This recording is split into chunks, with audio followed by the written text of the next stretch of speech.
Liminova Gumam dengan NIM 2410681002. Judul dari presentasi kami hari ini yaitu proses pemisahan terkombinasi. Pemisahan terkombinasi adalah proses pemisahan yang menggunakan lebih dari satu teknik pemisahan untuk mencapai hasil yang lebih efisien atau untuk memisahkan komponen kompleks dalam campuran. Kombinasi teknik ini dilakukan untuk memanfaatkan keunggulan masing-masing metode, memungkinkan pemisahan yang lebih spesifik atau mengatasi keterbatasan satu metode pemisahan saja. Pemisahan ini sering digunakan dalam industri kimia, farmasi, dan bioteknologi untuk menghasilkan pemurnian yang lebih presisi.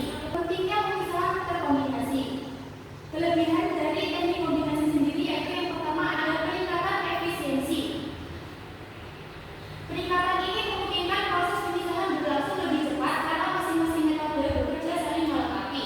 Yang kedua yaitu ketepatan yang lebih tinggi. Ketepatan yang lebih tinggi ini menggunakan lebih dari satu metode, memungkinkan pemisahan yang lebih presisi. Yang ketiga ada kualitas produk yang lebih baik.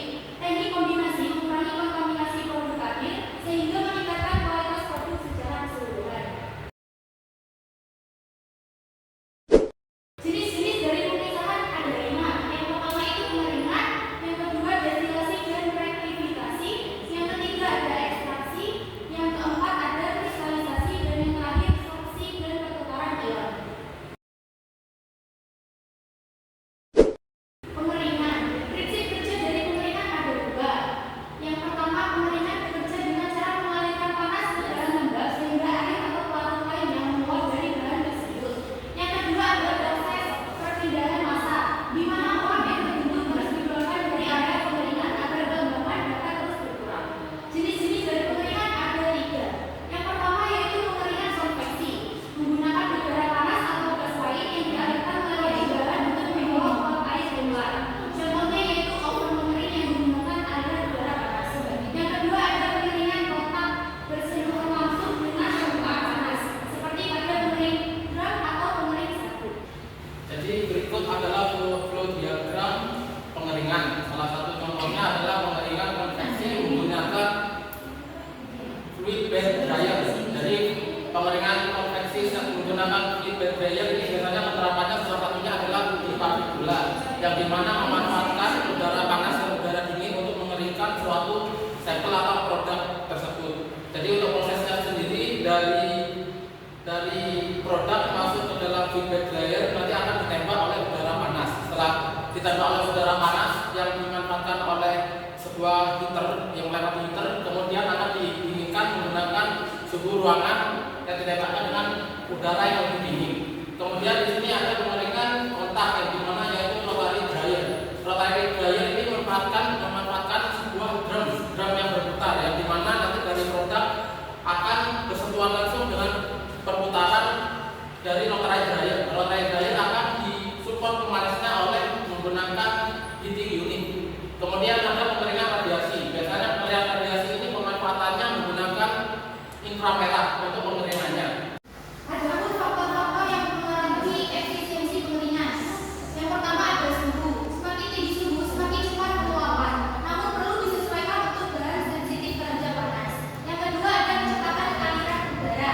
Aliran udara yang lebih cepat membawa uap lebih efisien dan juga mempercepat proses pengeringan. Yang ketiga ada tekanan atau pengeringan vakum.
dalam destilasi adalah dari destilasi sendiri memiliki prinsip di mana terjadinya penguapan, kemudian dari uap tersebut berpindah pada suhu yang lebih rendah akan terjadinya destilasi atau penguapan atau pengembunan. Dari hal tersebut salah satu contohnya pada gambar yang ditontonkan itu adalah destilasi pada air, yang dimana air akan dipanaskan oleh sumber panas yang akan mengakibatkan uap panas yang akan uap panas akan berjalan kepada aliran air yang pada suhu yang lebih rendah. Dikarenakan adanya perpindahan panas tersebut dengan suhu yang lebih rendah, maka uap air yang ada akan terjadinya sebuah pengembunan yang disebut hasil dari destilasi. Ekstraksi cair ke cair. Proses pemisahan di mana komponen dalam larutan cair dipisahkan ke dalam pelarut lain yang tidak bercampur dengan fase awal. Contohnya yaitu pemisahan senyawa organik dari larutan air menggunakan pelarut organik. Sedangkan ekstraksi padat ke cair merupakan bahan padat yang dimasukkan dalam pelarut cair untuk mengambil komponen yang diinginkan. Contohnya itu ekstraksi kafein dari baterai menggunakan air panas atau pelarut organik. Tahapan-tahapan dari ekstraksi yang pertama adalah pencampuran atau karbonasi. Pencampuran bahan padat maupun cair dan pelarut ditambahkan ke dalam wadah, yaitu untuk meningkatkan kontak antara komponen yang diinginkan dan pelarut. Untuk memastikan bahwa zat pelarut dapat berpindah dari fase awal ke fase pelarut dan juga mempercepat proses pemisahan. Yang kedua adalah pemurnian ekstraksi. Setelah zat pelarut dipisahkan ke dalam pelarut, pelarut dihilangkan untuk mendapatkan komponen yang lebih murni. Pemurnian ini biasanya dilakukan melalui destilasi atau penguapan untuk memisahkan pelarut dari zat yang diinginkan. Tujuannya itu menghilangkan pelarut dan meningkatkan kemurnian komponen yang telah diekstraksi. Aplikasi ekstraksi yang telah digunakan dalam industri. Yang pertama ada farmasi, yaitu ekstraksi dengan memperoleh senyawa aktif dari tanaman obat seperti alkaloid, flavonoid, dan senyawa aktif yang lainnya. Yang kedua ada minyak atsiri. Ekstraksi minyak atsiri dari tanaman seperti minyak lavender atau minyak kayu putih menggunakan pelarut organik atau melalui metode destilasi uap. Yang ketiga ada makanan dan juga minuman. Ekstraksi senyawa flavor atau kafein dari bahan pangan serta pemisahan komponen aroma dari buah dan rempah. Jadi berikut adalah salah satu contoh flow diagram terkait ekstraksi. Jadi yang pertama adalah ekstraksi padat dan cair. Salah satu contohnya terjadi di proses pengolahan gula atau proses pengolahan tebu. Jadi dari padatan yaitu tebu yang akan diekstraksi menghasilkan cairan yaitu adalah nira. Pada prinsipnya di industri gula yaitu tebu yang masuk akan dilakukan pemerahan yang nanti di mana ada output dan inputnya. Inputnya adalah tebu, untuk outputnya adalah ampas dan nira. Jadi dalam proses ekstraksi tersebut akan ada pembantu yang namanya sebagai dilusi atau pengecaran, yaitu menggunakan disebutnya adalah air dilusi. Dalam proses ini nanti akan terjadi proses pemisahan yang dimana akan menghasilkan ampas dan nira. Kemudian di sini ada ekstraksi cair. Ini biasanya ekstraksi cair yang dilaksanakan adalah pemisahan antara cairan dengan cairan, dan nanti di mana hasil yang akan digunakan atau bahan yang terlarut itu akan terpisah dengan endapan yang ada.